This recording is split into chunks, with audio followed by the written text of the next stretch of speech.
Hi friends, ఇవాళ అయితే egg curry చేస్తున్నాము ఫ్రెండ్స్. దానికోసం ఎగ్స్, టమోటా, పచ్చిమిరకాయ, కరివేపాకు, ఆనియన్స్, కొత్తిమీర, అల్లం, వెల్లుల్లిపాయ, చింతపండు రసం.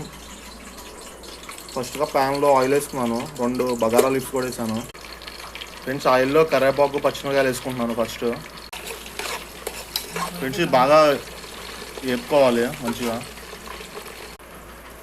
ఫ్రెండ్స్. అల్లం వెల్లుల్లిపాయ పేస్ట్ ఇలా దంచుకొని వేసుకోవాలి ఫ్రెండ్స్. సాల్ట్ అండ్ పసుపు వేస్తున్నాను ఫ్రెండ్స్. తర్వాత ఆనియన్స్ వేసుకోవాలి, టమోటా కూడా ఫ్రెండ్స్. ఉల్లిపాయలు బాగా మగ్గించుకోవాలి ఫ్రెండ్స్. మసాలా కోసం అల్లం, వెల్లుల్లి, లవంగాలు, ధనియాలు, ఆవాలు, కారం, కొత్తిమీర ఇవన్నీ దంచుకోవాలి ఫ్రెండ్స్. ఉల్లిపాయలు బాగా మగ్గాయి.